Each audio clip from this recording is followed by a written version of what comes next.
All right. So let me move this down. Okay. Okay. Gotta move this some more. Let's see. Okay. So how to use the 501c3 to get free property. One of the benefits of having a 501c3. The 501c3 is not just for grants. Many of us, and that includes me when I first started in the field, just 501c3, 501c3. This is going to help me get grant money. This is going to help me get grant money. Yes, that's true. It'll make you eligible. But there are so much more to the 501c3. There's a lot of exemptions that people don't know about. And then I come across people that didn't know you could get free property with the 501c3. So, okay, my mission is twofold. I help people start up their nonprofits, and I work with for-profits too. And then I also, once I get people started up, I help them to become eligible to attain funding. Because once you get started up, you got your 501c3 or you got your business license if you're a for-profit and all the other particulars that goes along with that. Now you got to meet requirements of funders. So I help people position themselves. So my mission is twofold. Okay, I've been around since 2004, have over 30 plus years, and helping churches, schools, agency, and acquiring over 3 million in funding. And I started off in 2004 where I just did 501c3, then 501c3 related services. Then later on, I started a second business, which is the grant writing business. And I have serviced over 12,000 clients year to date. And the grant writing business, which also have coaching, was started January 2016. Now, I have some links that you can look at later. I have a store. I have a virtual store that you could go to and check out different products and services that I offer. Uh, if you are pleased with this workshop, please go on and leave a 5-star Google rating. I have a couple of gifts. I'm going to talk more about it, where you can contact me for a free consultation. If you're interested in funding programs, alternative funding, I got information on that too. And tell you just a little bit about myself, just a little bit. I grew up on the west side of Chicago, East Garfield community, raised by my great-grandmother, grandmother, grandfather, present in the home, had a learning disability, and was miraculously healed. If you would like to read my story, we all got a story. You could go to Amazon or you can go to my publisher. And so far, the reviews have been 5-star. So, and it also tells you how I got into business. So hopefully it'll be inspirational. I have upcoming workshops. These workshops are done in cycles. So if you miss it, it's going to come back around. And everyone, you will receive a notification because Eventbrite has your email. So as the workshops are approaching, then I'm going to let you know. The next workshop is going to be the 14 different ways to use the 501c3. Today, we're only looking at one way, and that is to get free property. So you want to know about the other 13 ways. This workshop will be coming up May 21st, and I will send out information. Rita was saying, I have Rita with me, who is my daughter and business partner, and she worked very hard on this presentation. So we could give her a little shout out. So Rita will be sending the information out, to let you know about the 14 different ways to use the 501c3. And so people was floored because all they thought they could do with the 501c3 was to apply for grant. And then there are other workshops that will be coming through the year. Okay. Free gifts. I have 2 gifts for everybody that's here today with me. You get a free 15-minute consultation available to all workshop participants. So that's the link. You could copy, paste it, put it in the browser, or, you might be able to click on it, and then it'll take you straight to the page, and then you could book a free 15-minute consultation with me. And during that consultation, you could just let me know what your vision, your passion is, what it is you want to do. We could talk about related items of this workshop. You also would get a copy of the presentation for you to serve as a reference guide. You might be thinking one day, oh, she said something. I'm not quite sure. Let me pull this up and look at it. Okay, this presentation is for you. It's not to give to anybody else. This is for you. You took the time out and you paid your fee. So let others take their time out and let them pay their fee. Okay. This is for information. This presentation is educational. I don't want to encourage plagiarism or people jumping up during the workshop. Please don't do that. I know nobody here would do that, but you know other cases. So, okay.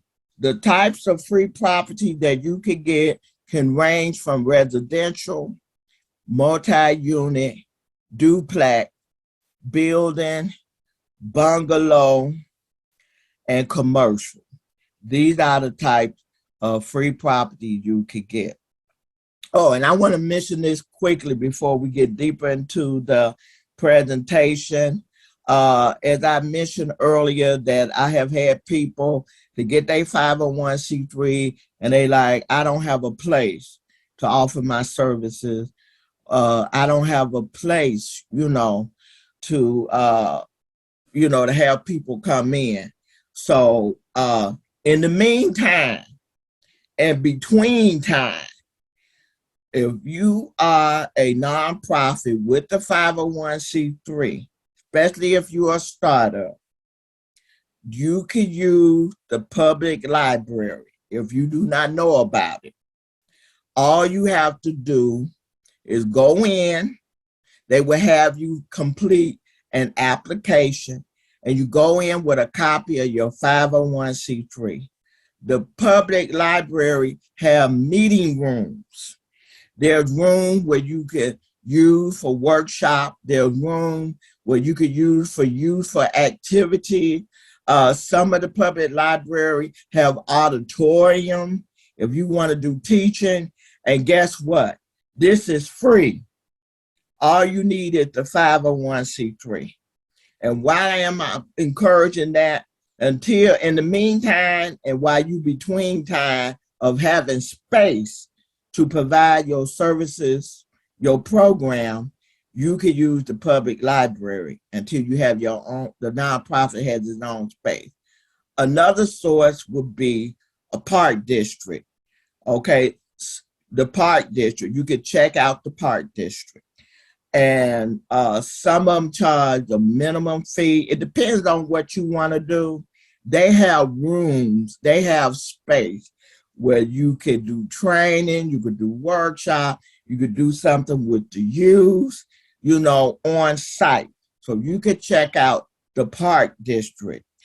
Okay, 2 other sources that you might want to consider is that if you are near a church, you can contact the pastor of the church and see if they got space where you all could agree upon days and time of operating a program service, and that their congregation, try to create a win-win situation.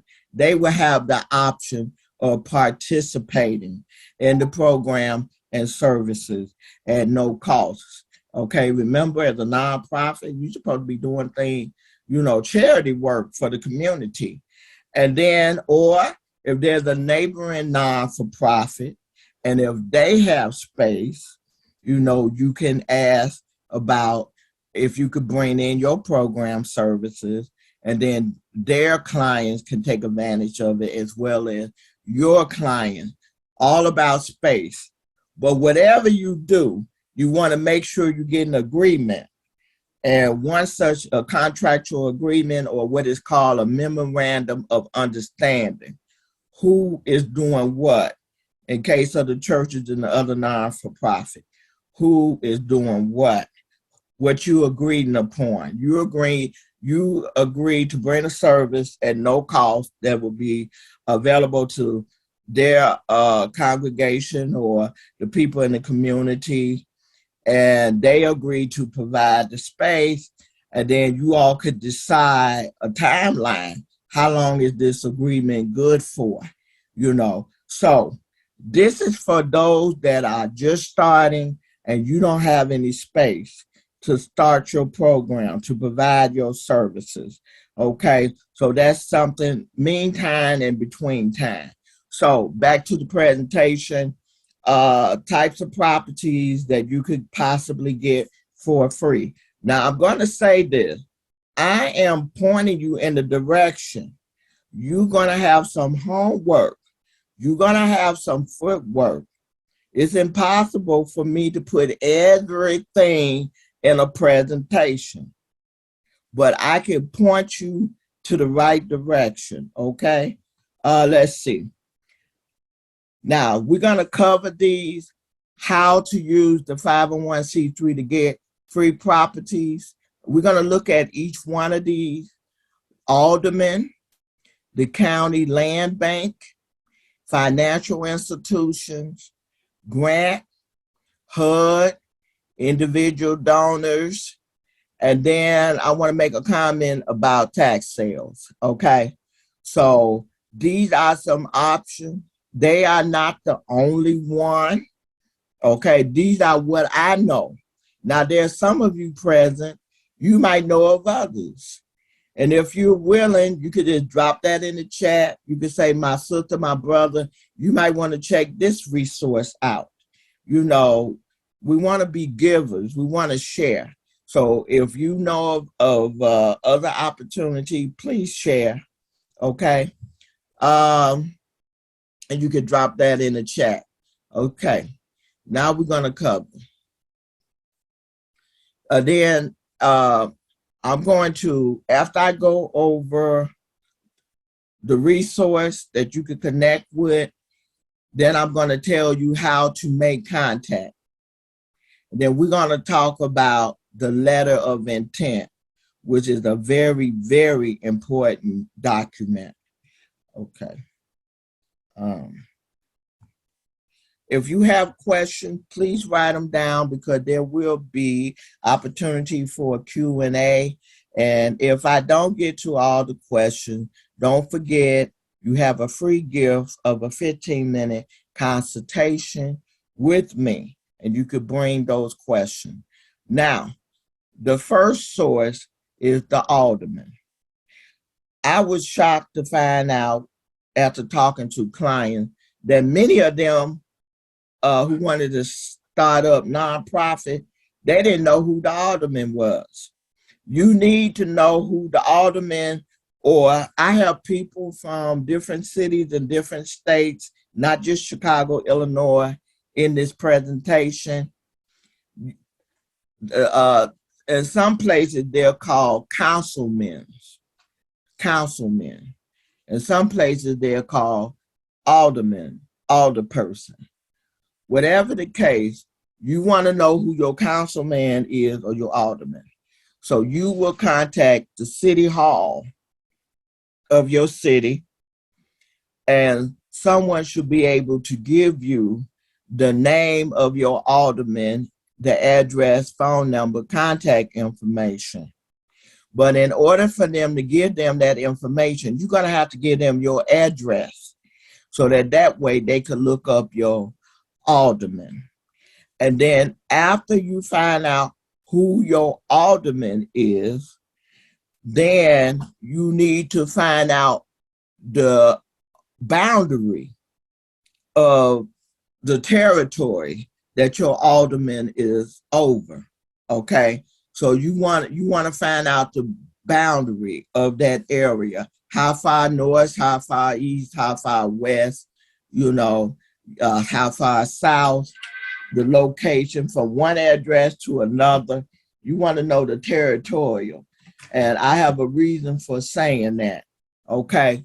So, like I said, it's impossible for me to put every city, every alderman, every city. So you're going to have to go on the website, type in your city website and look this information. You can get this from the website, the city website that you reside, or you could call City Hall and get the information. Now, once you find out the boundary, then you want to do a drive-by.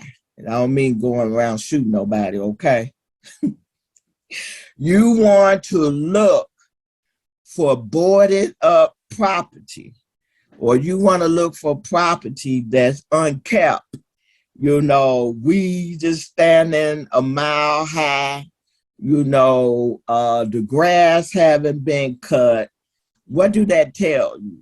That tells you that property has been vacated, possibly abandoned. So you get the address, okay?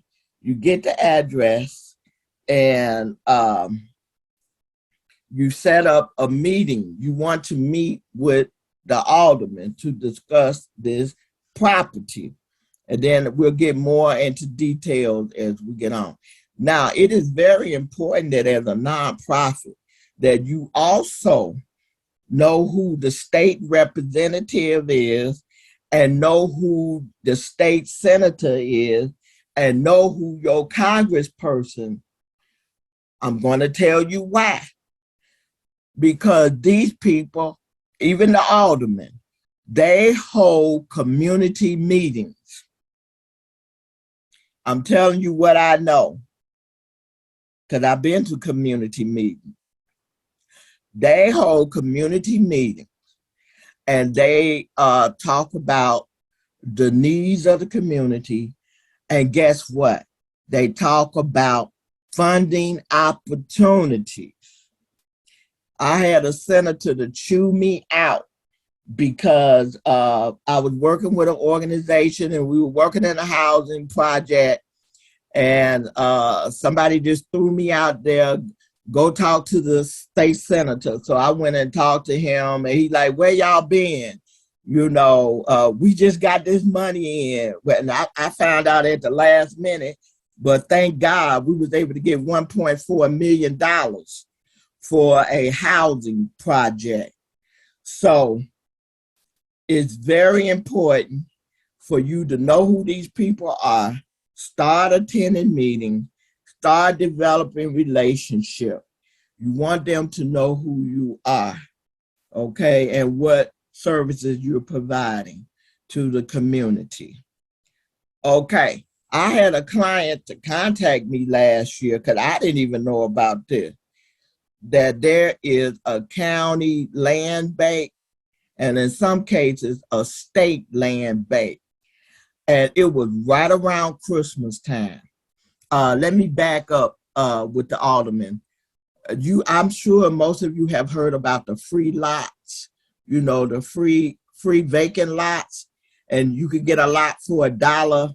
If you're a nonprofit, don't forget, you can ask the alderman about that and qualifying for it.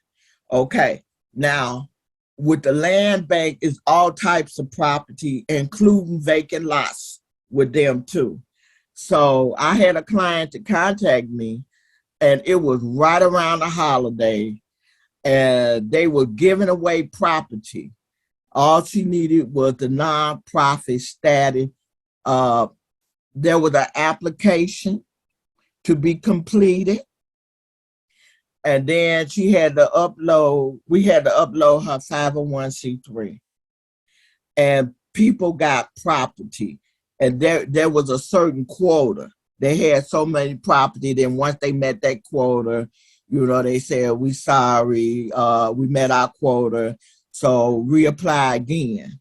So you want to look around the holidays, when it comes to the county land bank, and they were giving away residential property, single family home, building to nonprofit for the purpose of them providing housing services. So, okay, that's another source. Okay, all you got to do is Google. Wherever you at, just Google your county land bank or the state land bank, and you should be able to get information. Okay, next, financial institutions. Okay, like what am I referring to? I'm referring to banks, especially the major bank like Chase, Bank of America, Wells Fargo. Banks, we know that banks foreclose on property, but they not making any money when they foreclose. That property is just sitting up there, a target for vandalism, graffiti, a target for people to break in and steal the plumbing and the pipes and the fixtures and all of that. So it's a nightmare for a bank. It is a nightmare for a bank to have property on its book. So what do? Every bank, the major one, the big one. Now there are residential banks, there's the smaller banks, and but those major bank, big bank, you want to contact what is known as a REO officer, which stands for Real Estate Owned Officer Asset Management. Okay, the banks have appointed these people to manage the properties that have been foreclosed. You want to contact the REO officers. So how would you do that? Okay, you would go to the bank website. I suggest you start with your own bank. You let your own bank know that you've been banking with them for a while, you have a nonprofit, and you would like to connect with REO officers. Okay, now the smaller banks, they usually don't have REO officers, so you need to talk to the vice president. You don't want to talk to the teller. You want to talk to the branch manager, or you want to talk to the vice president of the bank about the property. Now, credit union, you could check them out because they've been known to give out loans for people to purchase houses. So that's another possibility, and looking up getting free property. Now, another thing that I want to mention to you is that you can go to the bank website and they have the foreclosed property listed on their website with the PIN number. So it would be great. You could look through the properties that the bank have foreclosed on and then have you a list and list several property. Okay, list several property, list the PIN number, list the associated bank ID number that might be associated with that property. So that way, when you talk to an officer or you put together this letter, you can have this information in there. Okay. Let's see. What's the next one? Grants.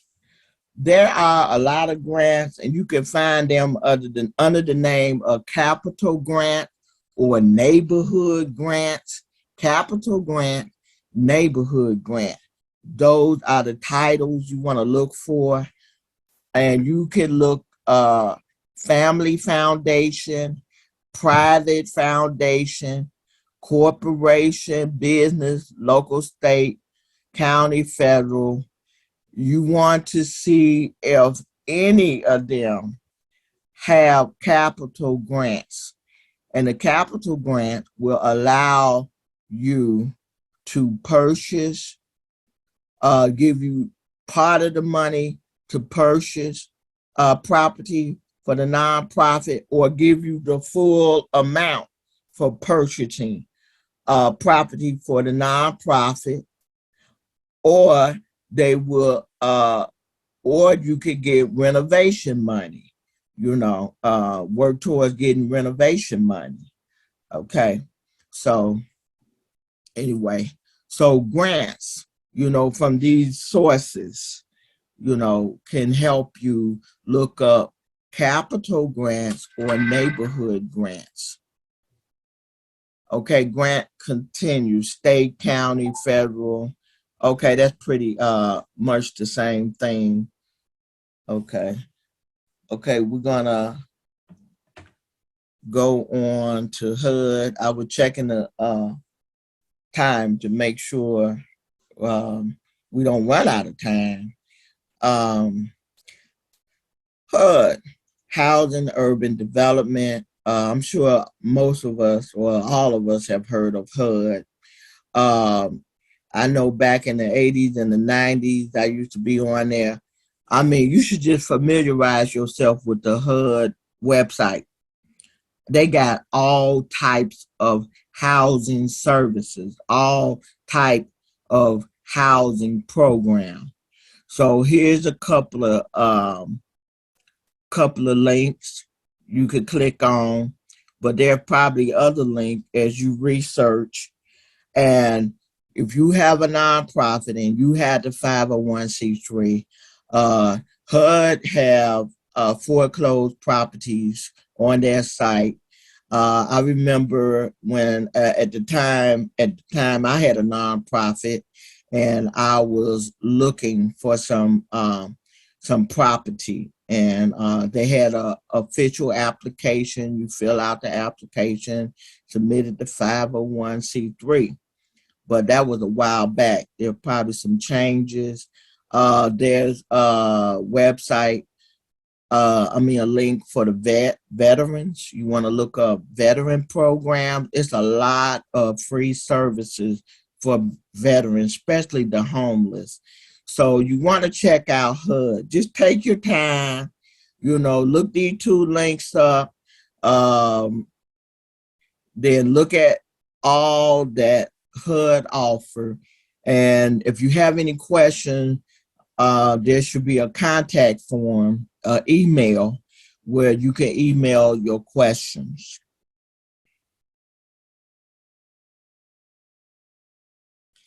Individual donors. There are people that pass away, and in some cases, they don't have family, or they have family, but the family don't want to be bothered with the property, and they looking to give it away. I know this for a fact. I was on a radio program answering nonprofit question, and a lady called in and said she had a building she wanted to give away. And at that time, I was operating a nonprofit. We set up a meeting, and we went to a closing, and she signed that 3-flat building over to me. So I know it's out there. You just have to do your homework. You got to do your legwork. So how do you find these individual donors? She just happened to call in. You could check with the media, check social media. You could post. I'm a nonprofit. We're looking. I had the 501c3. Are you looking for a tax write-off? Especially around tax time. You looking for a tax write-off? You got property you need to get rid of. Maybe grandma died, and everybody got pretty modern homes, and nobody wants to be bothered with it. So you never know. Place an ad in the paper. Okay, do some networking. Let people know that you're looking for space, you're looking for property for your nonprofit. And because you are 501c3, people can get write-offs. Okay. All right. Okay. The last thing I want to, and I need to do some more search. It's kind of hard. We have heard about tax sales. People don't pay their taxes. They got so long to pay them, to amend them, to, you know, uh, tax certificates be given out on that property, and they got so long to redeem the property. But since you have the 501c3, I would like to encourage you to contact the tax sales department and see that once they have done their sales, or they always put an announcement, especially in the newspaper, that the tax sale is coming up, and they have contact information. With you being a non-for-profit with the 501c3, be proactive. Ask them, okay, what's the possibility of you acquiring the property, as a 501c3, let them letting the property go to you, or do you have to approach them once the sales is over, and then whatever's left, you have picking. So it's worth a try. It's worth a try. Okay. Now, we're going to talk about how to make contact with any of those people. You can make contact by phone, email, their website. Every website have what is known as a contact form. Okay. And then all you do is fill it in, send a message. But whatever you do, it's going to boil down to you needing a letter of intent. The letter of intent is going to be your plan. Your plan. Because they want to know, what are you going to do with the property? They don't want to give you the property and then it can continue to sit. So you got to go in with a strong plan, and you can present that plan in a letter. In that letter, they have nonprofit language. They have grant language. It's not a regular letter like you write grandma, or Dear John letter. No, this is a specialized letter. 1 page, because these people are very, very busy. They don't have time to read. And that letter of intent is like a mini proposal. It's 1 page. It's a 1-page document. They don't have time to read a book. They don't have time to read tons and tons of narrative. So when you are contacting any of these sources, even the state rep, state senator, and then I like to give a tip. If you ever go to fundraisers or galas or events, it would be good to have some letters of intent on your organization stationery that describe, and I'm going to go through the different parts of the letter of intent that describe and your organization and what you do and your history, and introduce yourself. And then that 1 page, nobody mind reading 1 page. It's kind of like an elevator pitch, okay, but in writing. Okay. So talking about the letter of intent, I have a client. He's been with me for 13 years. Can you believe that? I think he loves me. But anyway, he's been with me 13 years, and he is definitely a go-getter. I'm telling you, y'all, it's gonna take a lot of work. It's not gonna fall in your lap. And I won't say his name because of client confidentiality, but I am so proud of him. the first time that we talked, I had to put a letter of intent together for him, and he wanted some property. And he's like, I'm not sure what bank I'm going to go to. So just now, the letter of intent, I'm going to give you the format. It's not chisel and stone. It is a guide. If you want to alter it, feel free to do so. So he said, just put to whom it concerned. That's it, because I don't know where I'm going. I'm gonna knock on doors.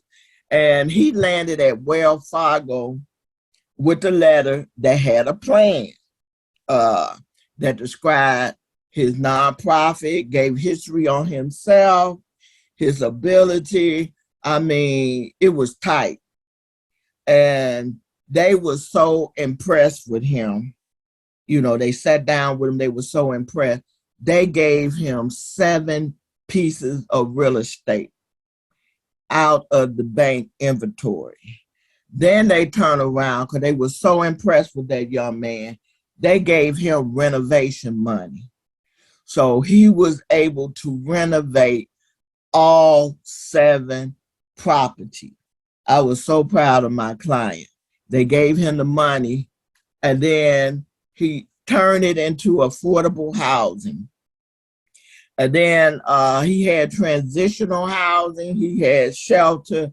I mean, he had SROs. I mean, he just provided a line of housing services for the community in which his nonprofit resides. So why not you? Why not you? And I'm so proud of that man. And we still stay in contact. You know, every time he needs something, you know, he contact me. Then I tell you, the boy is bad. Then he turned around and he had somebody gave him a property in Robbins, Illinois. And then he said, well, Dr. Moore, it's this building and I want to make 4 units out of there, and they're going to be SRO, and I want to help my brother. It's strictly for men. SRO stand for single room occupancy. So you got to have a plan. Okay, you want this free property. What are you going to do? If you into housing, you could use the property for shelter, transitional housing. SRO, single room occupancies. You can just be creative. What can you do? Or you want to do community service. Maybe you want to have a community computer lab where anybody in the community can come in and use the computer. Or you want to do some job training, or you want to do seminars, or you want to host an after-school program. So you got to have a plan. You got to tell these people, what are you going to do with the property? And it can't be self-gain, and it can't be for you. Well, I want the property. No, you got to have the community. You got to have charity work in mind. Okay. Now, okay, let me see. Letter of intent. Okay. The letter of intent. What is a letter of intent? It is a 1-page document with grant language that you submit that is introductory in nature and give your history and what you are planning to do in the near future. Okay? The letter also explains why you are reaching out to the funder and what is it that you need them to do. Finally, it outlines your purpose and plan.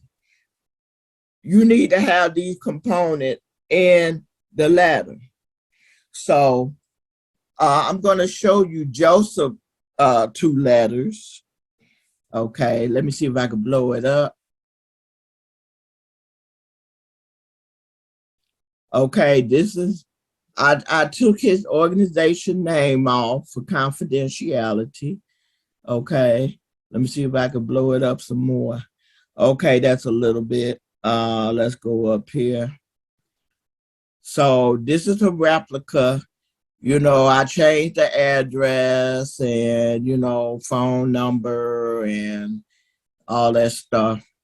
So, you know, this is his. And we're going to talk about each part. This is like the heading. Over here is the salutation. This is the RE. We're going to talk about each part, the greeting, and I'm going to refer back to it. The introductory, the body, the conclusion, the ending, and then signing off on the letter. So I'm showing you what a letter of intent look like. Okay, components of the letter of intent. There's the heading, the date, the salutation, regard, the greeting, the introduction, body of letter, the conclusion. That's the set. That makes up the letter of intent. That makes up the letter of intent. Okay. All those components. And keep in mind, you got to get all this on one page. No front and back. One page front. And you could use font size 11. That will help you. Okay. Then there's the conclusion, the ending, and the signature. So it looked like a lot. So with the letter of intent, and this is what you're going to present to people when you are asking them for the free properties. And then in some cases, they might have a form, their own form that they want you to fill in and give them a copy of your 501c3. That's okay. That's okay. All right.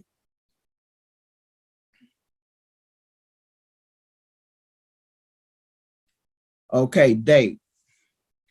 Letters should be dated when you intend to send. Okay, wait a minute.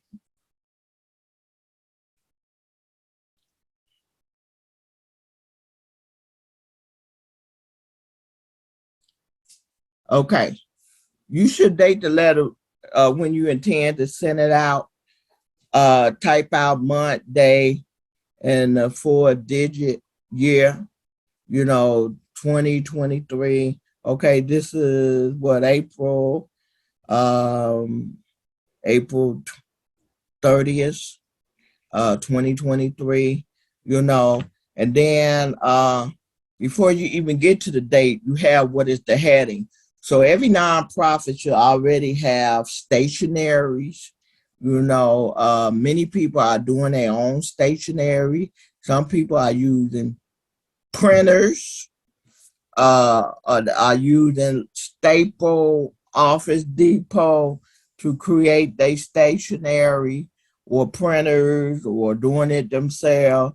But at the very top of your stationery should be the name of your organization, the address, the city, the state, the zip code, telephone number of the organization. And these days, people are putting a website of the organization in their email. All right. So at the very top, you want to have your organization information. Then you drop down to the date. And now we're looking at what is called the salutation. The salutation is right up under the date. For those that might not have known, that's what it's called. That's called salutation. You are addressing the letter to a contact person, committee, board, or the marketing company.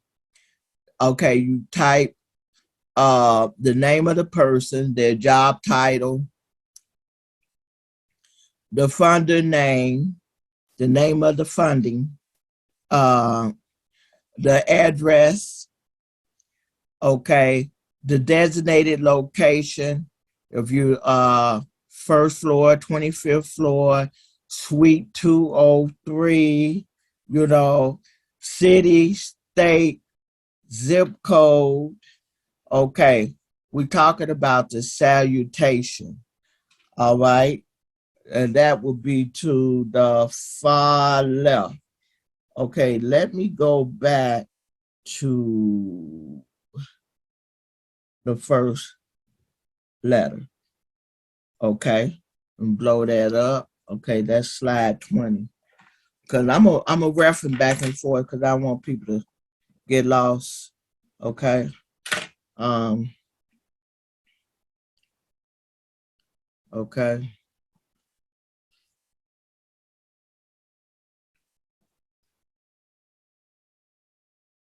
Okay. Here's the heading.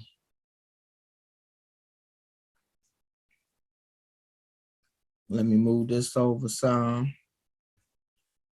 Then to the far left, up in here. Okay, you have the date. Okay. Whatever information you gather, that's what you put. If you got the name of a person, then for a contact, you use that person's name. And then whatever title will go under their name. And then in this case, he did a community and urban stabilization program and the email. There was no address, no city, state, zip, that, you know, so, you know, he submitted it and then they called him in for a meeting. So it's okay for you to contact Wells Fargo Community and Urban Stabilization Program. And guess what? Bank of America give away property. Most banks give away property because, like I said, they when they foreclose on property, they're not making money. The property got to be boarded up. People are breaking in, and every time they break in, they got to board it up again. It ends up being expensive for the property to sit there. So they are looking to give away property, but you got to have a plan. And then over here, we're going to talk about the RE. RE is reference. What is this letter is about? And this letter was about RE properties. Okay. So letter of intent, that's letting them know that he's looking for property for his nonprofit. Then right here, you will see the greeting. Okay. So there's no contact person, but this is who's going to get the information. Okay. Okay, let's go back to the other slide. So what I'm trying to make clear, this is the date, heading, date, salutation. Okay, regards. Okay, let me go back.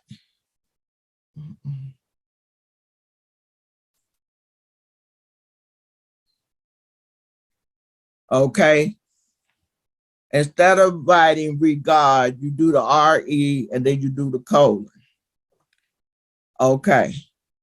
In that spot, now, you can, if you go on the website and you see properties that you are interested in, and you see the PIN number for that property and the bank identifying number for that property, you could put the property, you could put residential, what type of property is residential, duplex, commercial, and then underneath it, you could put the PIN number, you could put the bank identifying number, and put the address, the location of the property. You letting them know, I've been on your website. I see that this has been foreclosed and this property is sitting up here and I got a plan for this property. Now, here's the beauty of the letter of intent. I don't want anybody getting confused. That letter of intent can also be used to get donation, monetary donation, in-kind donation, It could be used for requesting help with programs and services. So, and if you're seeking funds for a program, give the name of the program. Example, domestic violence awareness. So this letter is very valuable. It's a multi-purpose letter. Okay, but our focus in this workshop is properties. So once again, in the RE, in case I went too fast for people, in the regards, you're going to go to the website and you're going to look at foreclosed properties, and you're going to put what type of property. Is it residential, duplex, commercial, two-flat building, bungalow? You're going to put the type. Then you're going to put the PIN number. Okay, that's the property number. You know, the recorder of the deed would have this number. Then the bank will have an identifying number for that property. Put that. And then the address where this property is located. Okay. In that RE, before they even read the letter, they realize that this is a letter of intent. This is a letter that when I read this, you are asking for a property or properties to be donated to you. Okay. The next part, which I already showed you, is the greeting, where you start with dear. Dear John Doe, or dear marketing department, or whatever term is used, that's what you use. You use what they use. Dear committee, dear board members, or dear division, HR division, you know, that's the greeting, okay? The first paragraph of the letter, we all know what a paragraph is. The first paragraph should be like an introduction, like a business card. State the name of the nonprofit.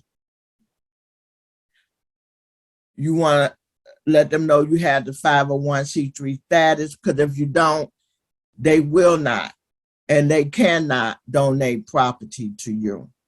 So, ABC 501c3 nonprofit. Where are you located? Located in the East Garfield community of the city of Chicago, Illinois. I gave you an example. So you will fill in your information, the name of your nonprofit, and make it known that you have the 501c3 for the nonprofit. No, I have met folks that didn't even know what community the nonprofit was in. Know what community. Chicago people. You got Inglewood, you got East Garfield, West Garfield, you got Humboldt Park. You need to let the people know what community that the nonprofit is located, then the city, the state, and of course, the zip code. All right. Your introduction continue. You give a brief history of the organization, how long you've been around, who do you serve? You serve youth, you serve seniors, you serve the disadvantaged, you serve homeless, you serve family, you serve women and children. Who do you serve? What type of services do you provide? You provide after-school program, mentoring, or women's support group, domestic violence awareness. What services do you provide to the target population within the community that the nonprofit serves.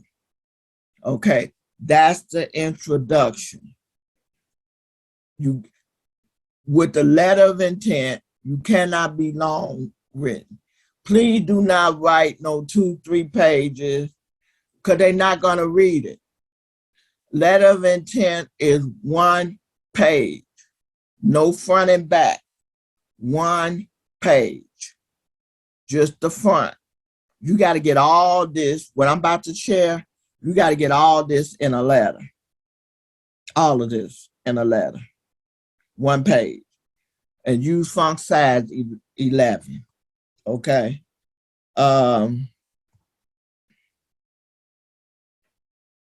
Okay. Now you're like, and you still, now you're in the body of the letter. So you about in the second paragraph. What services are not going to be given? What is your current services? Okay. Are you planning to expand and provide more services? Are you seeking to hire people? Why you want this property? Okay, you want space. You want to take on more clients. You want to be able to hire. You want to be able to put some equipment in there. What do you want to provide? Are you going to be on site? You know, your services is just on site, or you're mobile. You move around, or you do both. Provide that property going to be used strictly for on-site services. Okay. Or are you gonna, or is it gonna be like a headquarter? Or are you gonna send people out? They're gonna be out in the street. Let's say they're gonna go to the viaducts. They're gonna go to Lower Wackers, and they're gonna pass out blankets and food. So in that part, they mobile. But then they got the blanket and the food on the property. And so they just load up on the truck. They got a place to keep the inventory, the thing that is needed to do the program services. Okay. Everything got to go back to that property. It got to tie back to the property and why you want the property and how you plan on using the property. Okay. Back to this. How would you use the property? Okay. And I mentioned earlier, go to the bank website or locate property and include the address of the property of interest. I already mentioned that. Okay. So it's okay to mention the property again. You know, even though you have it in a RE, you can mention the location of the property again in the body of the letter and reiterate what it is you're going to do with that property. All right. By now, you in the third paragraph. Describe what it is that you want the funder to do. This is the section to make your monetary or in-kind request. In this case, when it comes to property, it is a in-kind request, okay? Or you may want to ask for renovation money because some banks will give the property and they have a fund to revitalize, some of them, okay? And some of them will want you, okay, we give you the property, so what funds do you have that you bring into the table?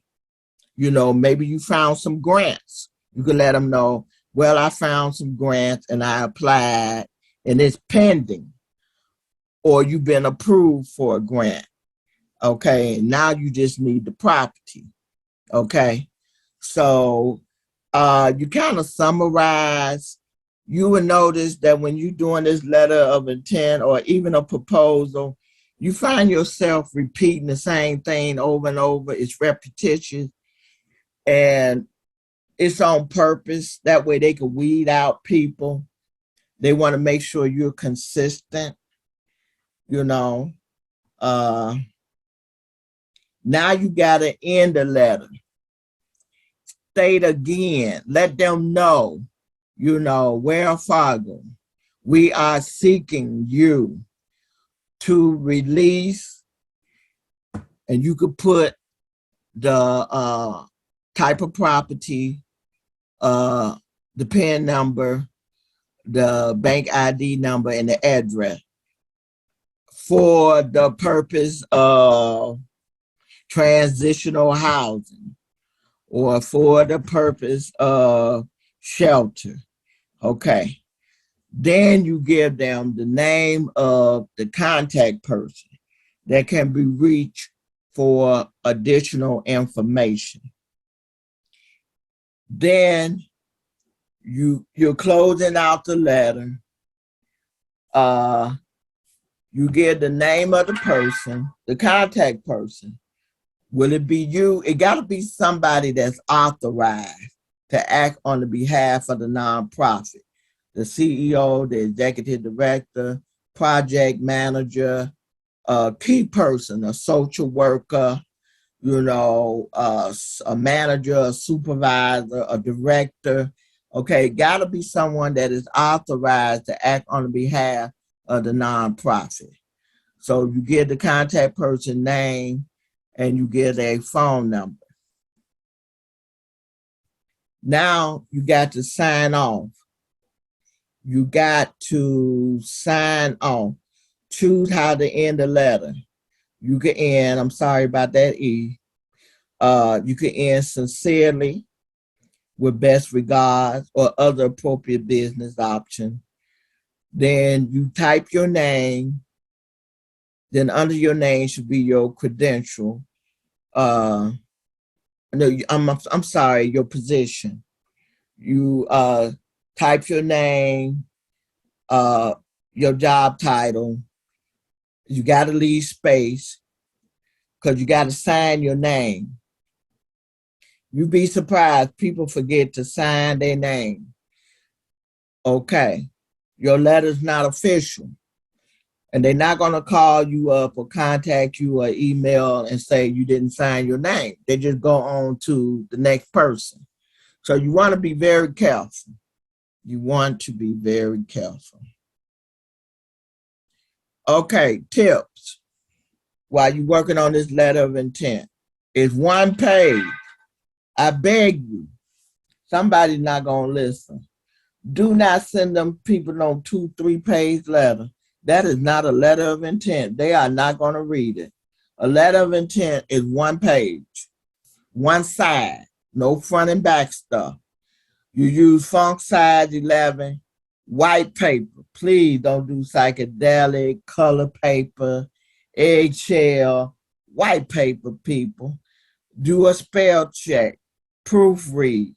Have someone else to read the letter before you submit it, before you upload it or mail it in. Ask them, do it make any sense? Do they understand what is being requested? Okay. As I said earlier, that letter of intent have multi-purpose.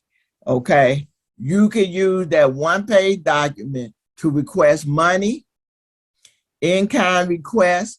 Everybody's not going to give you money.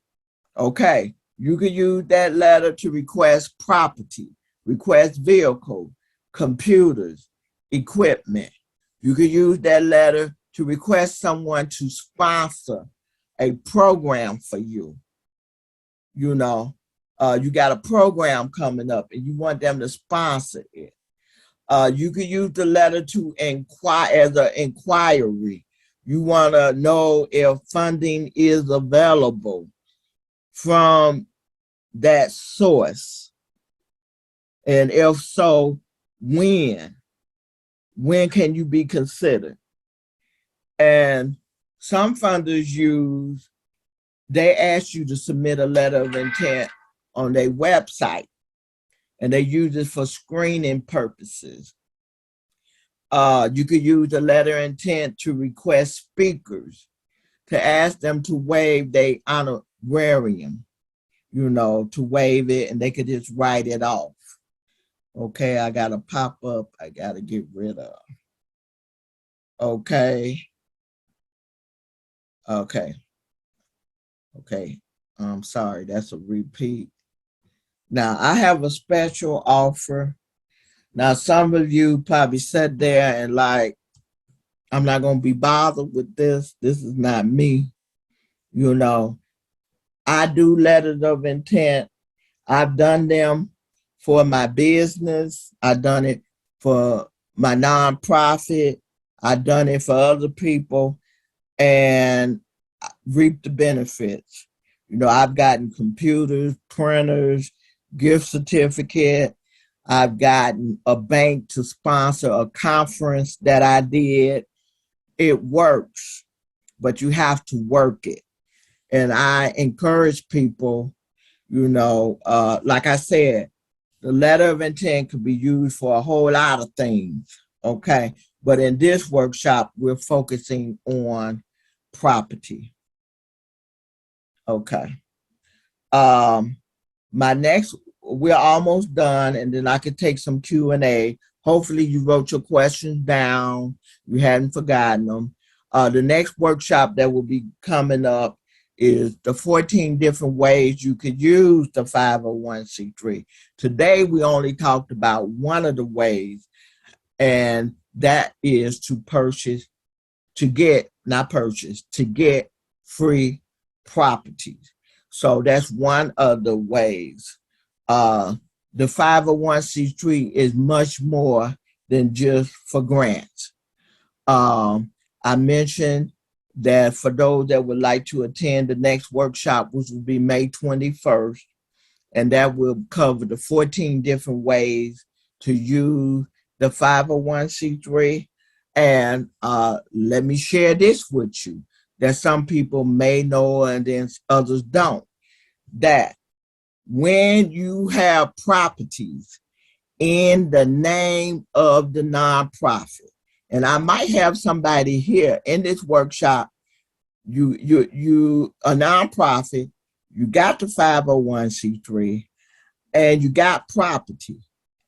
But did you know that you are eligible to apply for property tax exemption, where property taxes does not have to be paid for the nonprofit? And I have someone, and she's in the workshop.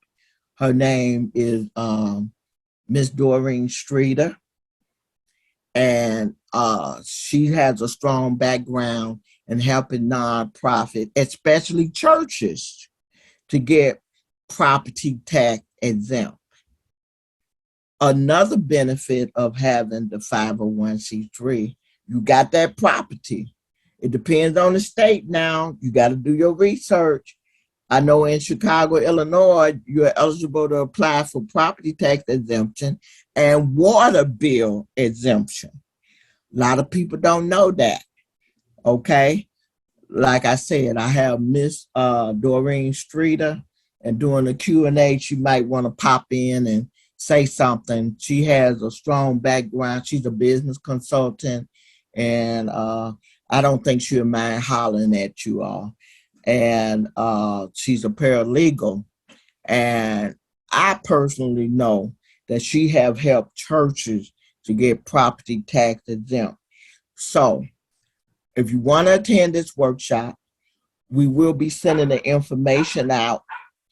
So we will be sending the information out so you can register for it. And that way you will know the other 13 ways to use the 501c3. 501c3 is not just about grants. Okay, let me move forward.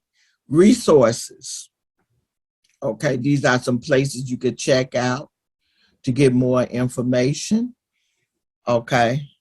You're going to get a copy of this presentation after I address a minor error on my part, which I do apologize for.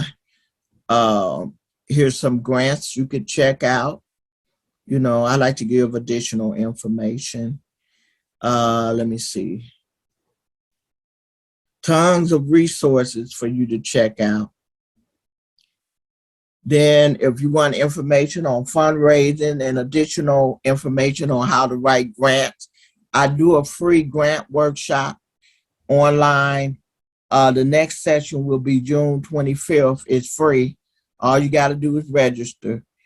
It was funded last year by the City of Chicago Child Biz Strong grant. And this year I was able to get 4 sponsors because the grant had expired December 31st, 2022. So this year I was blessed to get some people to sponsor it. And the workshop is offered quarterly. So the next session is June. And you all will get information because we have your email through Eventbrite. This is my contact information. Okay. My name, Dr. Eurydice Moore, my phone number, email. You could go to my website and check out my website.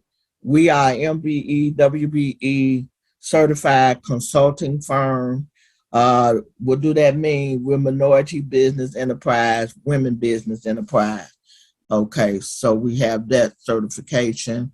I also sell books, do-it-yourself books, and setting up your own nonprofit, writing grants yourself, and you could take the grant writing workshop that's offered quarterly, how to start a business. So I sell books. This is my story. I am not an attorney or a CPA or accountant. I am a business consultant and a grant writer. And I stay in my lane. If I don't know something, I'm going to be honest with you. I do not know. If it's out of my lane, I have people that I could refer you to. Okay.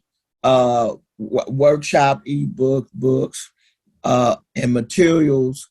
Everything that I present is for educational and informational purposes. Everything that I present. Okay.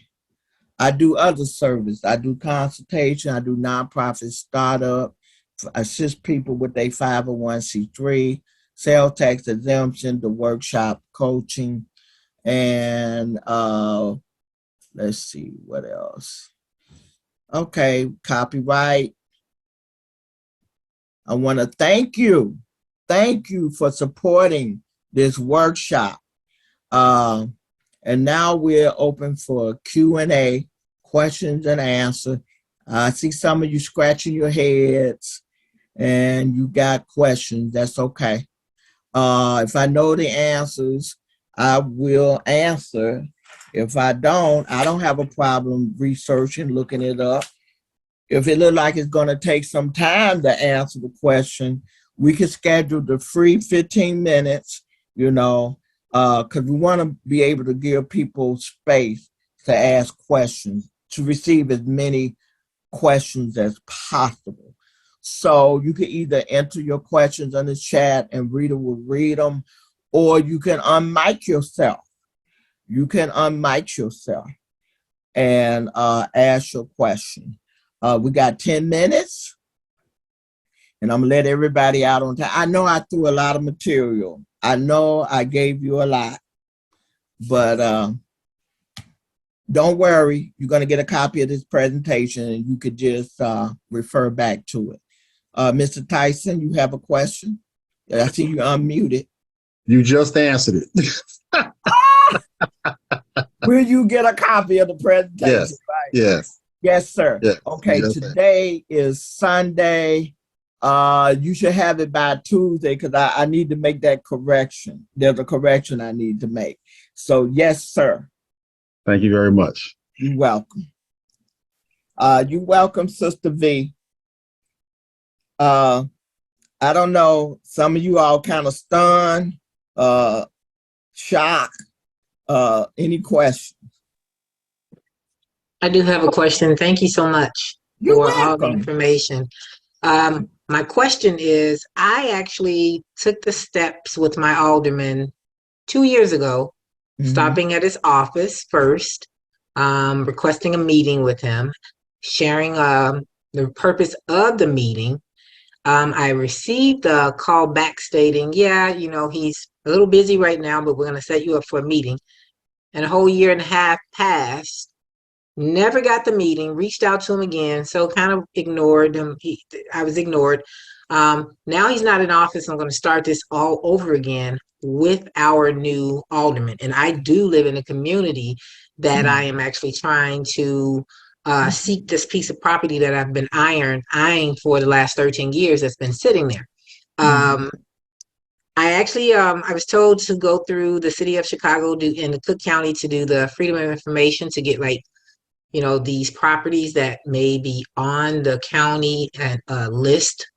And even that is pushed back because when you go through their online website, it has all of these interesting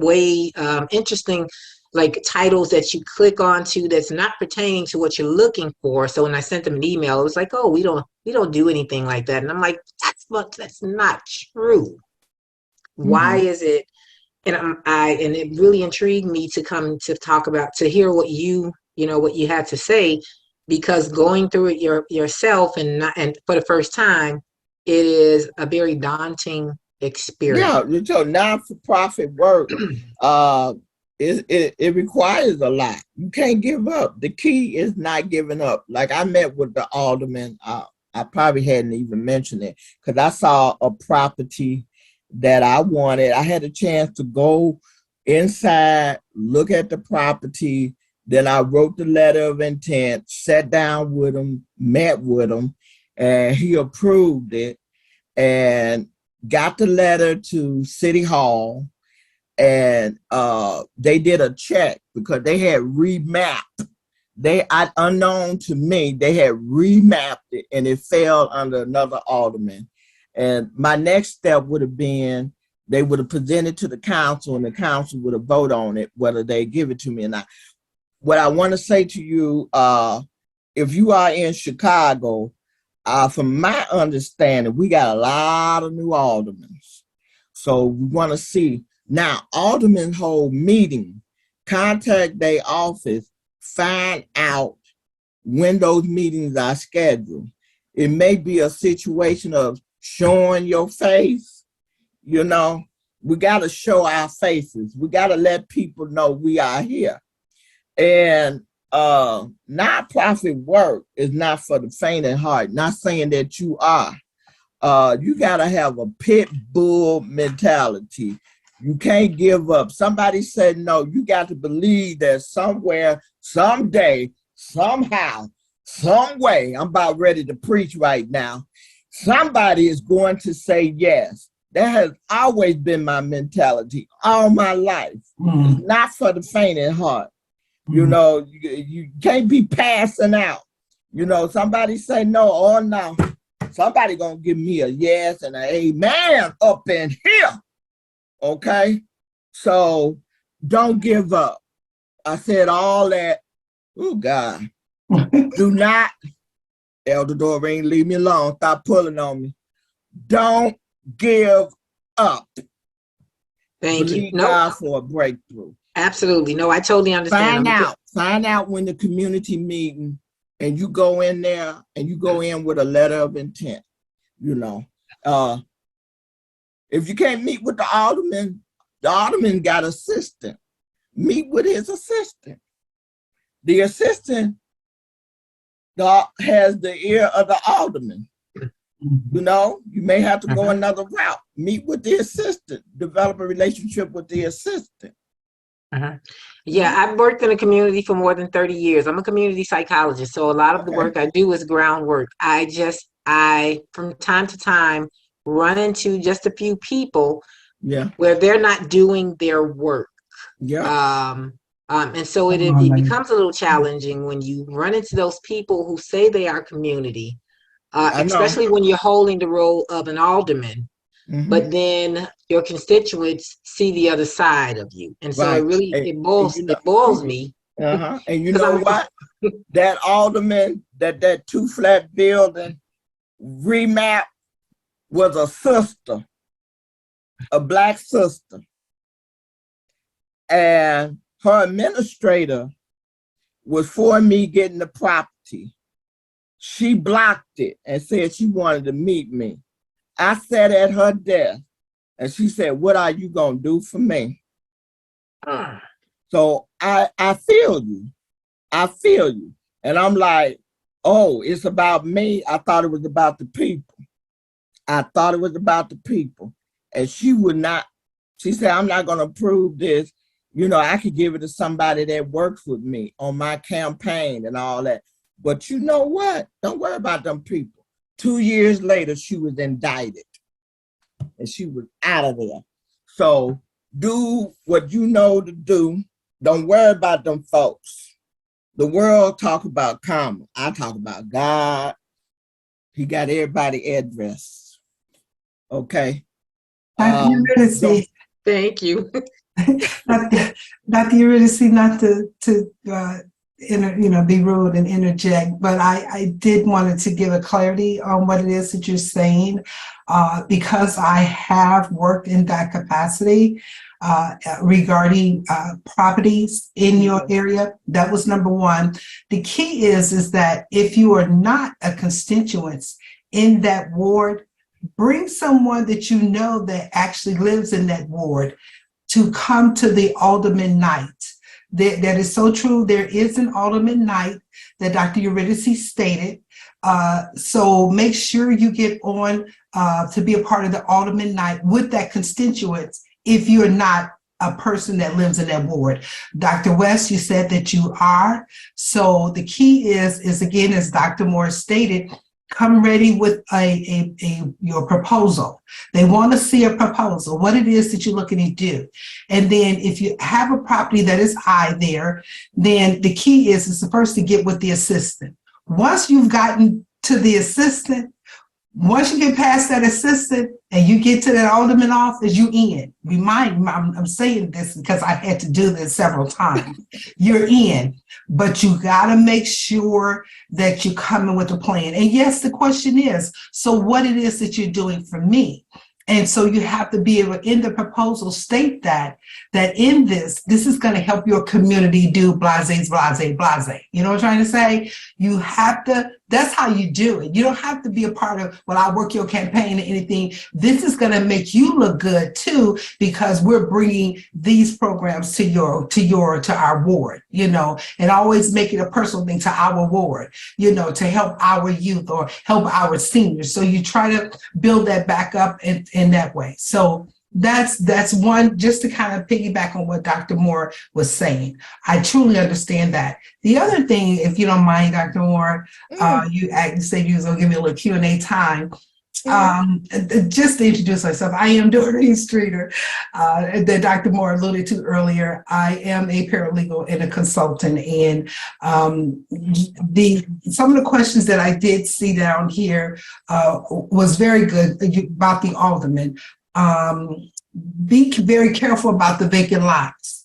Let me just make note of the vacant lots. Although you may must put the vacant lot in your nonprofit name, but if you're not going to bill on that vacant lot, you will still be held accountable to pay taxes. So be very mindful. Yeah, you got that lot for $1, but you will still pay taxes. So the best way to get around that is to create what's called a community garden. It's through the community garden that you will be able to get a property tax exemption if you're not going to bill on it. So that may be one of the activities that you're going to use when you're talking about getting these. I'm not sure if the dollar lot program still exists, but if it does, or when it comes around, that's your intent. Have a proposal ready, because you will still have to meet with the Cook County Board or the Board of Review in Illinois. For those who are in Illinois, you still have to meet with their board of review. I think that was pretty much all that I kind of saw in what the presentation was. Phenomenal. It was good. If you are looking to purchase property, you must purchase it in the nonprofit name if you're looking to get benefits. Benefits such as the property tax exemption. And in order to do property tax exemption, you must be sales tax exempt with the state. So little perks there that you all need to be aware of as well. And making sure, Dr. Moore is going to make sure your papers are right as well, in getting that done, making sure those letter of intents, those proposals. And like she said, a very good suggestion. Keep always a proposal or a letter of intent around with you. You just never know who you're going to run into. That alderman you can meet at the store. I mean, it's amazing. I've seen this. And you're like, hey, Alderman so-and-so, how are they? And they're always going to be professional. And just say, hey, I got this here. Could you take a look at? And I'm going to tell you, they always have one of their aides with them, on or off the clock. So always remember that, on and off the clock, there's always going to be an aide there as well. So I think that's all that I had. I was just, like I said, I was writing down some of the notes that I saw in the Zoom, and then some of the things that you were saying, just to reiterate what Dr. Moore is saying. Dr. Moore and I go back quite a few years, and we've helped each other. She's been a resource for me, for my clients, for grants.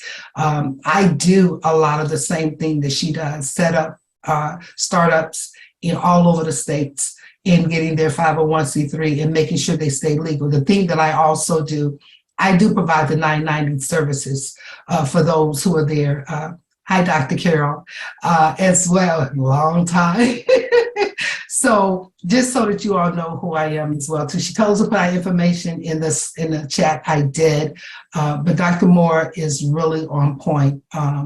A few of my clients are here as well to hear about this this program as well. I was here just to hear it too, but the banks are the way to go. Some of them you do have to ask, and you do have to let your fingers do the walking. You do. You have to call them and ask for their REO officers, and then go from there. So thank you, Dr. Moore, for allowing. Oh, thank you. Thank you, Ellen. I put you on the spot. Dr. Moore. Yes. Hey, thank you, Doreen. That was fantastic. Listen, check this out. I just want to reiterate, because I also want to put into the chat to go in to find the assistant and administrator in the alderman's office. As a former elected official, okay, we all get together and say, hey, I got this great idea about something I want to do. But you have to understand, an alderman's office is built on what? Politics. They're politicians. And when you're dealing with politicians, here comes the term pay to play, and that it is a quid pro quo business. Yes, don't be surprised. Well, what's that going to do for me? It's got to do something for his or her office. So we have to think about that too. Think it in your elevator pitch. It's like, hey, what is this going to do for your office? How's this going to make you look good in City Hall and or community? So I know we think that, hey, it's me. I want to do something for the community. No, you need to do something for that alderman. That alderman, his or her, Okay. Because at the end of the day, they're going to use that. Look at what we did in my community. It's like what I did. So yeah, it is a quid pro quo. It is, and we have to put that in our pitch. This is going to make you look good. You don't say it like, but that's what politics is. Yeah, Really, and that's what I'm saying. I didn't even get that far. That's the point. I never got that far. And I'm talking to her during the presentation. I'm like, wait, go see his assistant. Go into the office. She said, I did. I've never got that far. Went into the office and said, hey, I want to find out. I want to talk to the alderman. I want to do. And it was like, okay, let me set this meeting up. And then I got a call back and said, oh, he's a little busy. Maybe in about a couple of months. Passed, the call back. Oh, okay, he's going to set it. He's going to let you. Never got that far. Next thing I know, oh, yeah, I'm running for alderman. I'm running for mayor. I'm doing this. And it's done. I'm like, and then you actually have the 2 years. You actually have the ones that expect you to pay them. Yeah, a lot pay of for the meeting. I got to pay for the meeting. They should have just told me I need to pay for the meeting. No, one meeting is like, okay, a lot of aldermen go to jail. Yeah, Okay?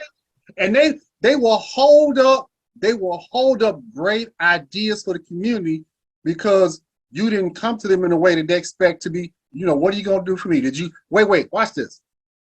Offer to take your alderman to lunch. They expect a lot of free stuff. They do.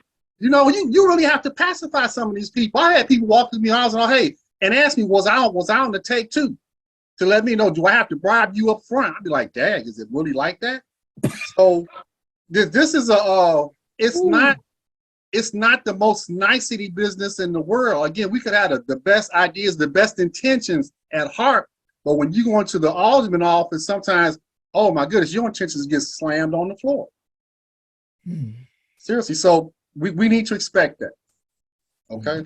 And my motto is, I might not go over you, but damn it, I go right around you. Just keep looking. Like Dr. Rich said, don't give up. Be a pit bull. Be a pit bull. Thank you, Mr. Tyson. Thank you.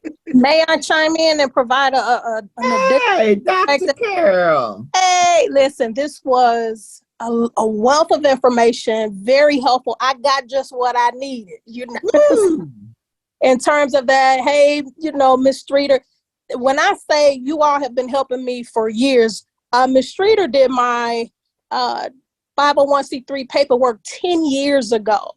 2023 made 10 years for us, and I appreciate just the professional relationship and the support that I've gotten down through the years, and you as well, Dr. Moore.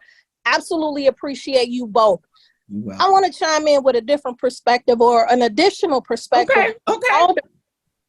Because when we are involved in the local community and we attend those meetings, just as what was suggested, and where you're really doing the work that you're passionate about, the alderman gonna come seek you out, because that's what happened to me. He came looking for me because everyone in the local community were sharing about the work that we were doing and the impact that we were making. So to everyone's point about what's going to make the alderman's office look good in the local community, to really get behind the work that's happening, is when we really passionately do the work, people will seek you out.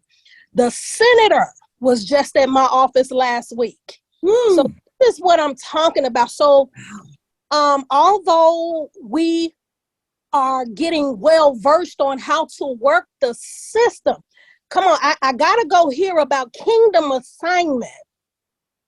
When you have a kingdom assignment, you don't have to compromise. You don't have to play that game. When we are literally doing what we've been called and created to do, our purpose and our destiny will speak for ourselves. They come looking for me because I am doing it wholeheartedly as unto the Lord. And I don't want to preach on here. I gotta keep it clean, y'all. We do not have to compromise. I gotta say, folks will seek you out. Your gifts will make room for you. That's all I gotta say that. And again, make sure you keep your heart and your hands pure. Keep your heart and your hands clean and pure. They gonna come bust your door down and blow your phone up, because they know they gotta connect with the true source, because our source is who? As long as you working for him, he's gonna provide. Yes. I'm gonna shut up right there, because y'all done started me to preaching. Okay. But I had to put that other perspective. Don't you compromise, because it wasn't meant for that particular alderman to sit down and mute. You get what? Everything, our steps are ordered of the Lord. And if you truly pray that every day for the Lord to order your steps, every no is a divine no. Come on. Every no is a divine Put your no. camera on. So I'm on, just know that y'all, our steps are ordered. Amen. Amen. Oh, Lord. Well said. Very well said. I wholeheartedly agree. You don't have to compromise. You do not. When you know what you're walking in, and again, people have to see your work. Dr. Eurydice Moore has stated in numerous of her presentations that you have to get out there with your YouTube, your Facebook, your LinkedIn. You have to keep putting posters out there so that people can see what you're doing. I know that is some of the things that I have seen with Dr. Carol and the things that she does, and I get my little alarms, and there's something out here from Dr. Carol, and it's the LinkedIn, and that's a tool. You start utilizing your media tools and identifying what it is you do. Put those pictures out there as the youth if it's, programs, dinner, fundraisers, engagements, accomplishments, that is so important, very important. And she said, then they will come to you because they want to know who are you and what it is and what aren't you in? And that's an incapacity regardless of what state you're in. They look into those media resources. Don't think they don't. Oh, yes, they do. And when somebody want to connect or friend with you, link them in, because you never know who may know that know somebody. So utilize your media resources as well. Thank you. And on that note, let the church say amen. We finna close out. I enjoy each and every one of you all. Woo! See you next month, May 21st. The 14 different ways to use the 501c3. Adios. You gotta make the Dr. Hot flash. Thank you. Hey, bye-bye, everybody. Everybody have a good night. Happy Sunday. Happy Monday. Yes. Bye-bye. Okay.